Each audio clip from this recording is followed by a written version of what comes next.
thinkers, welcome to Deeper Meaning Time.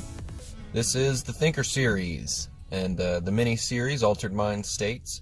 This is the third episode, and today I'm going to be talking about drug-induced, to say the least, altered mind states. And these, however, I have some good experience with, so I'm going to share my own story briefly about how it affected me, how it changed me, and what an altered state of mind maybe potentially can really do to benefit you as a person. And if you have your own, story or your own altered mind state, something I've looked over or missed, please, shoot me an email, leave a comment. Either way, reach out, to me and let me know. I would love to share someone's story about how an altered mind state changed their state of mind for the better or for the worse. It doesn't matter, because the point is that our minds are capable, and like I've said this many times, we can do a lot with our minds. We just really have to put our mind to it, as the saying goes. So with today's episode, I'm gonna first get into, there's three basic hallucinogens, as they're classified as, and all three of them are Schedule I drugs, in the United States, and so they're illegal to have. You don't want to be caught with them, especially things like acid and DMT. Those are highly offensive, those are big offenses. You can get a big ticket, you can get a big fine, you can go to jail. Some states they will punish you for having it. Some states are more lenient, but so the three would be LSD, or lysergic acid diethylamide. I believe it's what it's called. Its chemical makeup name. And so there's acid. That's a term most people know. Some people, you hear LSD, but a lot of people panic and freak out when they hear sort of the drug's name, LSD. People, I was tripping on acid, and people, and then you're like, oh dude, I found some, or he was on LSD. It just makes it sound worse, and it's sad to say. So, but there's LSD, there's mushrooms or psilocybin. There's different types of psilocybin, different grades, different types of mushrooms themselves that are in different concentrations.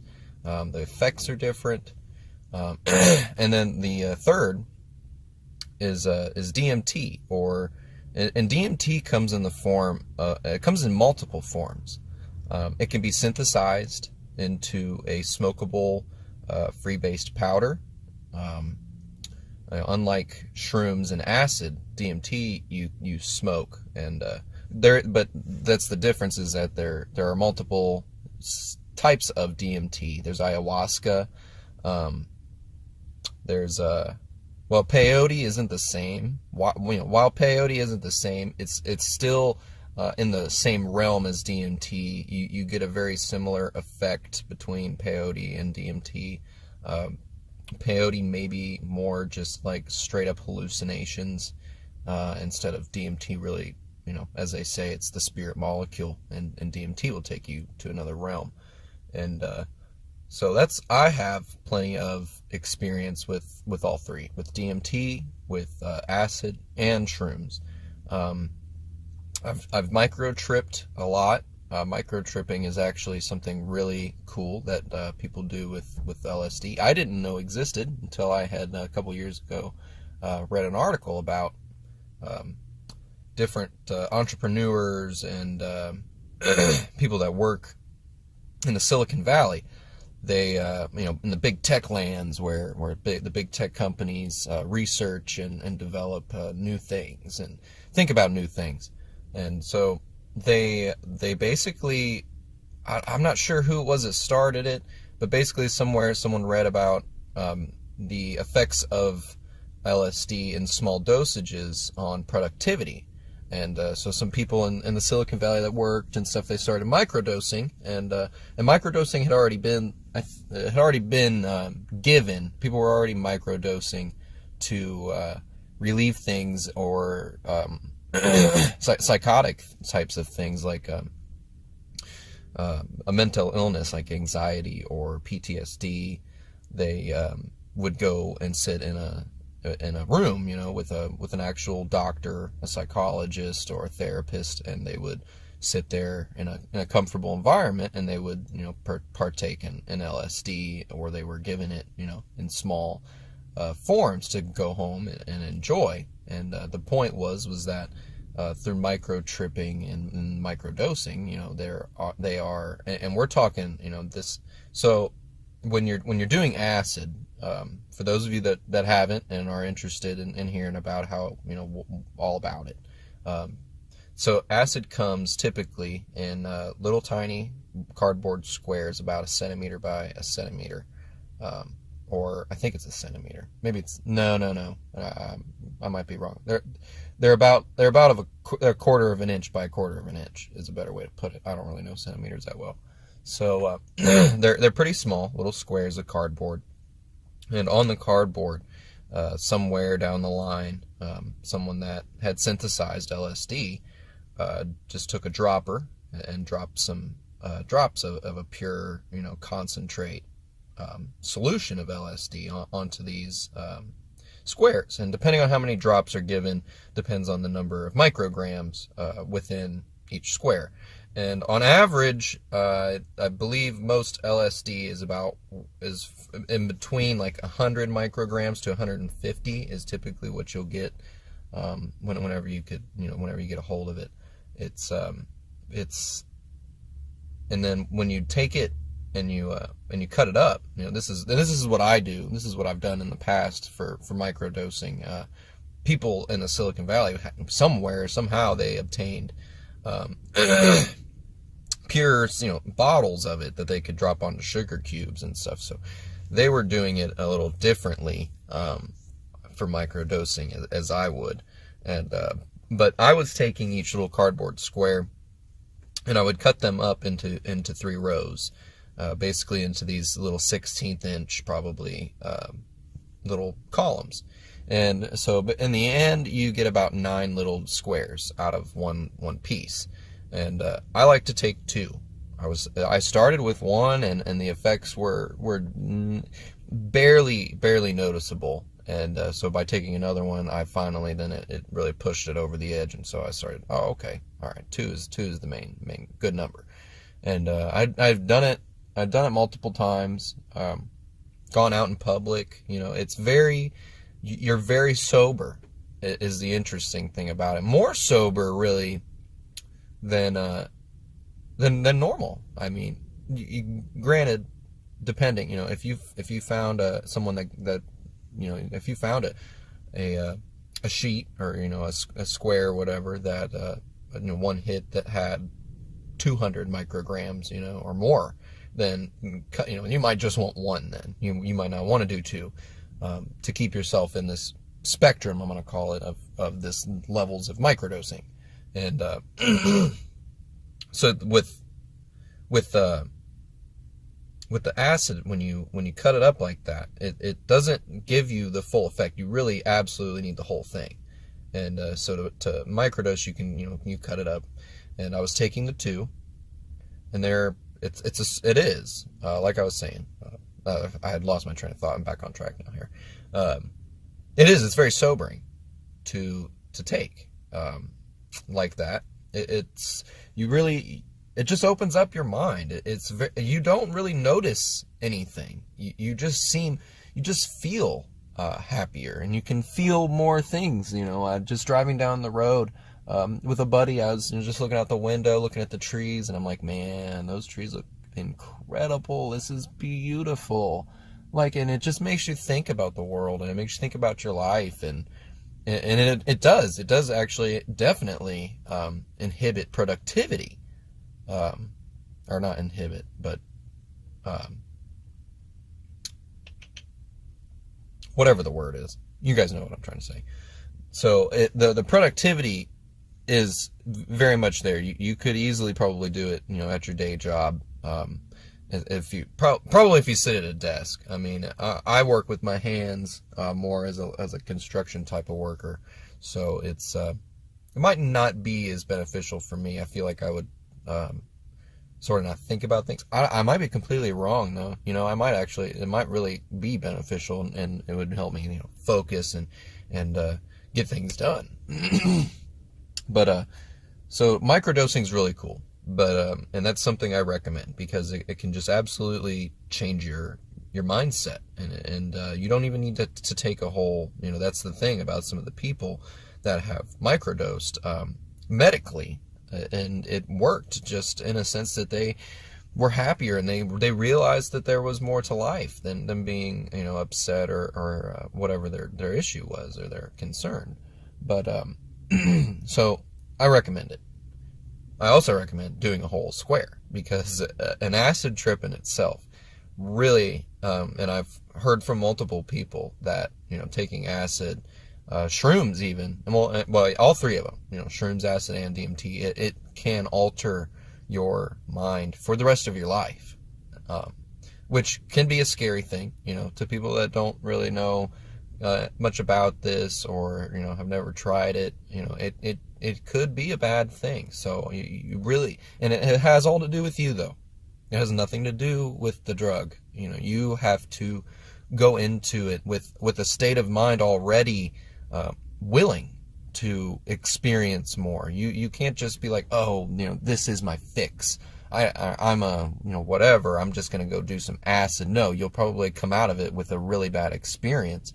You need to be more like, I'm interested in life. I love life, and I want to feel more of life. And that is what acid and shrooms and DMT do. They give you more than what this life already gives us on a daily basis.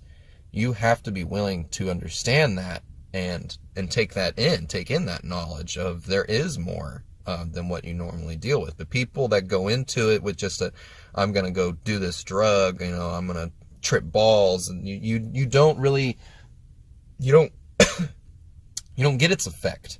You lose its effect through your inability to understand that it's not about the drug, it's not about tripping, it's about you experiencing, it's about you and your personal connection with your life and with the world and your surroundings. And that's what it opens up your mind to, is that you sort of have a connection. It's a weird thing that isn't really describable, but it gets you to realize that there is sort of a boundary in which you can cross, and once you cross it, your mind is home free, is the best way to put it. And they're they're drugs that can really transcend a person. You can change yourself spiritually in your religious beliefs. People do all kinds of things. It's so beneficial as long as you're going in it with the right mindset. And so my first encounter with acid, and I had always been intrigued by the notion of it and how it worked and stuff like that. And there was one time I had bought some with a buddy, and it was stupid. It was totally fake. So be very careful with how you're getting it and how you're obtaining it. It didn't go over well. It didn't work. It was totally fake. But the one time I did, I had got it from somebody, and they're like, oh yeah, it's pretty good stuff. So I was like, okay. So my first time, I was like, I'm just doing one then. I'm not gonna go crazy. So I popped it in my mouth, and I had just gotten home from work. There was nobody hanging out at our house, so it was really quiet, and there was like one person there. So I was like, all right, well, this is going to be awesome then. I'm just going to hang out by myself and wait till everybody gets off of work. And once everybody gets off of work, it'll be like a crazy fun time. And so I was like, all right, I'll go take a shower, whatever. I just got off work. So I went up, took a shower, and as I'm getting out, or like as I'm finishing, in the shower, I'm like, oh God, like this is happening a lot faster than I expected. And by now, it'd probably been about 30 minutes or so. So I was like, this is coming. This is coming quick.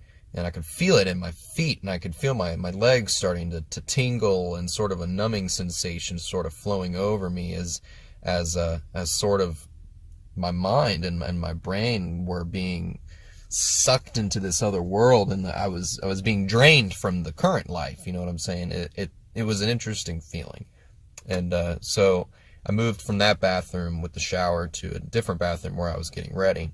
And the part that made me realize it, that it was happening. And this is the weird thing, guys, is that I felt very normal, and I was sort of waiting around, and I was like, oh, something's going to happen. But I still felt very sober and in the moment, even though I could feel my body sort of tingling and a strange sensation coming over me. I still felt sober. It wasn't like I had been drinking. I wasn't drunk. I wasn't slurring my speech. I didn't feel anything. I just felt this strange sensation that was, it wasn't even really there. It was sort of just creeping in the back of my mind. But when everything finally drove home was when I looked at a toilet seat cover, one of those fuzzy noodle looking type toilet seat covers with all the little strands on it. And I looked down at it, and it was pink. And it actually, well, what it did was it caught me off guard. I saw it in my peripherals. I was like, what the? So I looked down at it, and I'm not even kidding you. All of those noodles were alive, as if a sea breeze was blowing across them. They were waving and moving like it was in a Dr. Seuss movie, Dr. Seuss movie or something, or anything cartoon or sort of animated. It was just totally moving, and I loved it, and I laughed my butt off for a good minute about it, and just staring at this toilet seat cover. And I was like, all right. So I turned around, I looked at the door, and I was like, all right, I am tripping. This is happening. And but it's still, guys, it wasn't like I was panicking or freaking out, or I never realized that like I had left, Earth. But really I had. And but it doesn't give you the feeling of dread, or you can't be scared. I mean, you could be scared, absolutely, but if you're in the right environment and everything's set right for you, it's going to be a good time. And for me, it was. And it wasn't then. Yeah, it was a trip, and I was enjoying it and experiencing it. But until years later did I finally realize really what it had done. Acid, doing shrooms, and doing DMT, all three of those things added up to this point in my life where I've really realized who I've become, and it's all thanks to that stuff. It's all three of those.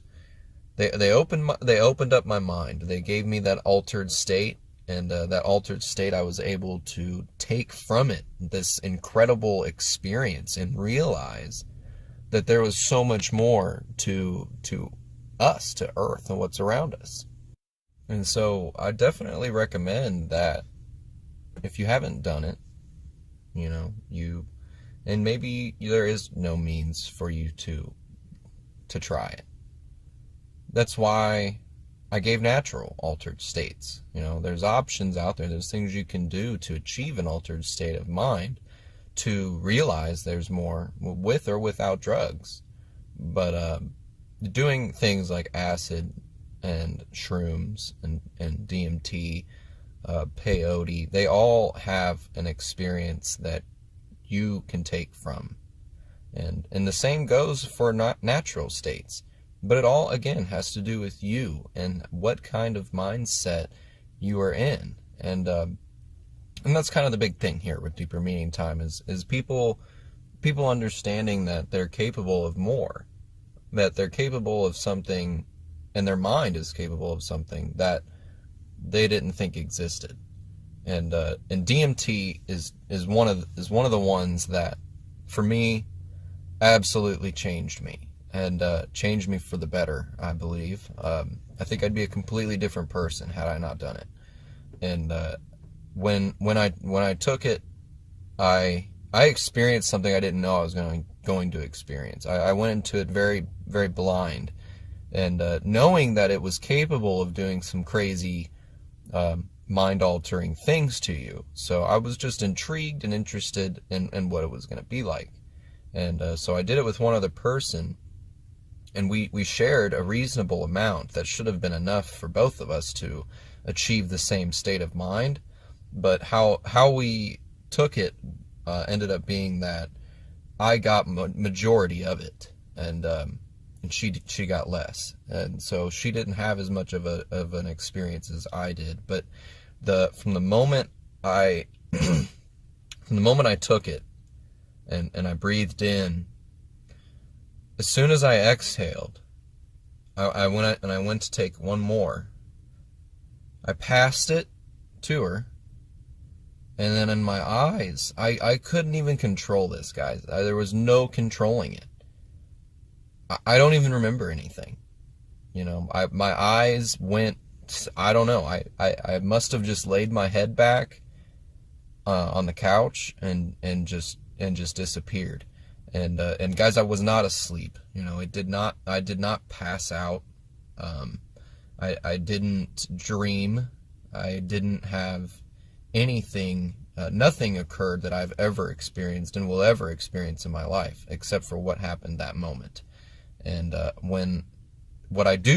remember almost all of my trip, but the things I don't remember is what happened before the trip and during, when I was actually awake in reality. When I was there, though, and this is how it began, I hit it and I passed it to her. It's the last thing I remember. And then the next thing I remember was seeing my body, the back side of me, as I floated through blackness, complete darkness.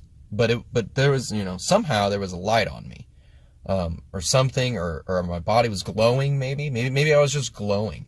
But the point was that I could see my back, and it was totally bizarre. And in that moment, I was like, "What the?" And I remember seeing it, and I remember in my mind being like, "What the hell is this?" And then all of a sudden, it was like as if a movie started playing, and I don't know. It was just so strange.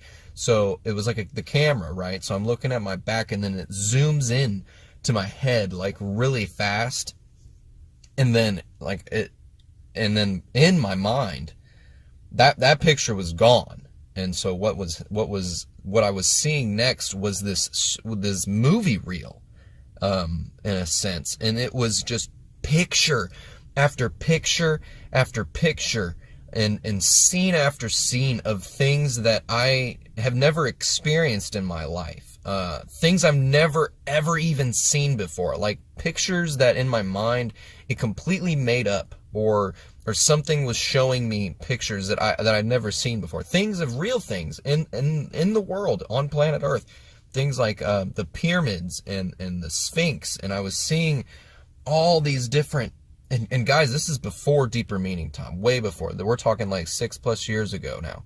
And this was, I hadn't thought about deeper things up until this point. Never. I wasn't a deep thinking individual at all. I was just a mainstream, go with the flow guy. And once this happened, once I came out of the movie reel, and guys, this is strange to hear, but I saw something, somebody, some type of being or entity there, and it was at the end of the movie reel. And it would be in my mind, and it would sort of be colorful, and it would fade in and out and get brighter. And it was this picture of this sort of Davy Jones looking squid type of looking thing. I don't know. It was really weird looking. He was all brown or like black. He had really rough looking skin. And he had a lot of arms, and he had some tentacles like coming off of his head. It was just totally weird. The being, whatever, was very weird, but he was echoing in my mind like this feeling of welcomeness, not words but feelings, and the feelings and emotions were that I wanted to cry. It was beautiful, like I was being welcomed into this family that I had been long since lost from. And it was pulling me in and pulling me in. And as it started to wear off, my eyes opened up, and I remember as I was being like pulled away from this thing, and I was going, no, I want to stay, and then it was like, nope, you have to leave. And I was like, oh, and he said something, something said to me, something about, or the feeling that it gave me. Nobody ever said anything. There was no talking, there was no noise, no sound. It was just feelings and emotions, and the emotion it gave me was that it would always be there, and I was welcome anytime. It was so bizarre. And so I wake up, right, and I open my eyes, and there she is, my friend sitting there on the floor, and she's like, are you all right, or something? She asked me something, and I was like, I don't know what just happened. And then I asked her, I was like, how long has it been since we did it? And she goes, she looks at her phone, she's 2 minutes. And I yelled, and I was like, what? I yelled really loud. And guys, I thought I had been there for years. In that moment, and as of now, I can say it probably felt more like hours, but in that moment, I remember sitting there believing that I had been somewhere else for years, for an eternity. It was the craziest time dilation, well, like I've said in a previous episode, time it isn't really a thing. You know, the universe doesn't go by time. We made it up. So, being there was no time. I was just there, and I was there for what felt like a really long time, but it wasn't in reality, which is just totally bizarre to think about. And so she was like, come lay on the floor, and so I crawled off the couch, and I went and laid on the floor, and as I was laying onto the floor, I remember my knees touching the floor, and as soon as they did, it felt like my kneecaps just melted and turned into mush, and I rolled so gracefully onto the floor as my whole body just melted. I felt as if I had become the floor, and I laid there just laughing and smiling, and and then it came back. The blackness and the picture and the movie reel, it all came back, and it hit me again. And he was there again, and the feeling was there, or whatever was there, and it was telling me, I am welcome here, I am here, you are here, like you can be here, and the feeling was, God, I just can't get over the feeling. It was incredible. But so that that ended there after a while, and I finally it all wore off, and I sat up, and there was on the fireplace wall, there was these kaleidoscope sort of patterns of, all colors of the rainbow. Every color of the spectrum, from light purples, dark purples, to light greens and dark greens and light yellows, and there was so many colors, and it was just unbelievable. And I smiled, and I cheesed, and I looked around, and as soon as I looked at her, guys, I was hallucinating, like, for sure. And there were tentacles. Her hair had become these little serpents, and they were lifting up off her shoulders, and they were sort of dancing. It was unbelievable. I was pointing at her, and I was going, your hair. And I couldn't help but laugh. And she was she was tripping. She was seeing the same types of hallucinations I'm pretty sure I was seeing, and so she gives me her phone, and she's like, check that out. And as I look through her phone, she's got her camera open, and through the camera was nothing but complete just differentness. Everything was different, all the colors. But then on my mind, or not on my mind, but as I looked around the phone, everything was different. And so it was as if I was seeing one image of, life, and then I would look through the phone screen, I was seeing a second image of life. It was bizarre. I mean, totally crazy. And the feeling of my body was like I was an angel, like I was floating, and I barely even felt my limbs. It was just an incredible sensation. And guys, that was the most my mind has ever really been and been pushed to its limits, I guess is a good way to put it. It was incredible. And I realized from that point, and after that I was immediately changing. And I realize now, looking back, how much I've changed. And I have become this individual of just knowledge and deeper understandings and deeper meanings. And I want to know more, and I want to experience more. And I want to share this with people, and I want people to share their own with me, and to begin this discussion. And really, guys, this is like totally strange to say, but like deeper meaning time gives thanks to DMT. It does, because without DMT, there'd be no deeper meaning time. And if you haven't realized yet, it's such a big thing for me that it is the acronym of my show. And I just love that about deeper meaning time. It's awesome.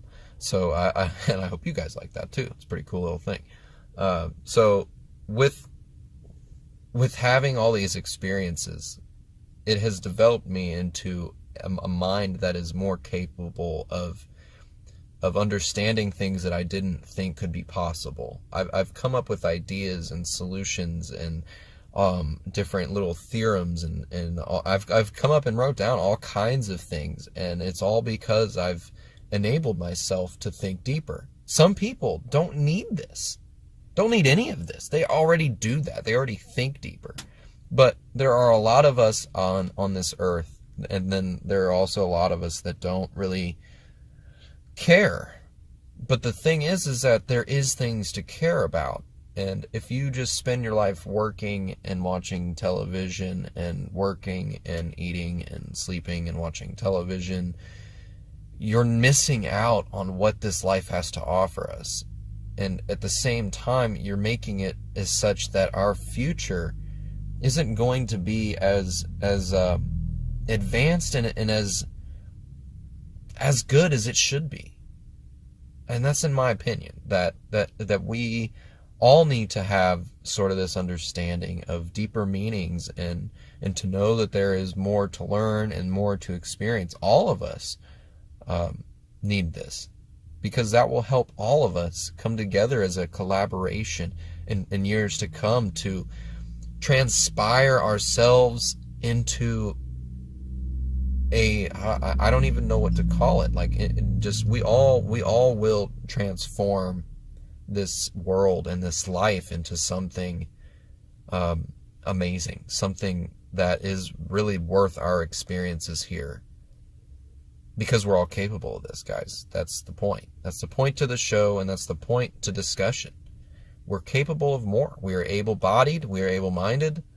Let's achieve more, And so, guys, there's altered states, all kinds of altered states. You can take mushrooms and experience things. That is something that is largely done in clinical trials and in medical studies and therapies, as people are given psilocybin in a concentrated form even. And it is their experience that helps them change and develop who they are. We all need something like that. So whether you want to try that or not, try a drug-induced type of altered state, or you want to achieve a natural altered state, I encourage you to do that. Because that will make you into something more. It will. I mean, that's all there is to it. It will do it, because time and time again it has done it for thousands of individuals that have partaken in any type of altered state of mind. They have experienced more and come out a larger individual than the individual they started as.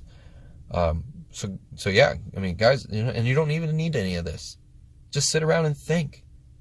Just talk and discuss. But guys, that's what deeper meaning time is all about. It's all about talking and discussion and knowing and finding out more about ourselves and our life. But so guys, that's about it for today's Altered Mind State episode. This is episode 3 again. So I should have coming up probably just one more in this mini series to make it 4 episodes of the Altered Mind States, and then I'll keep going with some of the normal Thinker series episodes, and look forward to another full-length episode. This episode did end up running a little long. I have a lot to say on it, and I still do, and there will be more to talk about in a future episode. So yeah, as always, my fellow deep thinkers, keep thinking, because that's what Deeper Meaning Talk is all about. My name's Evan. Thanks for listening.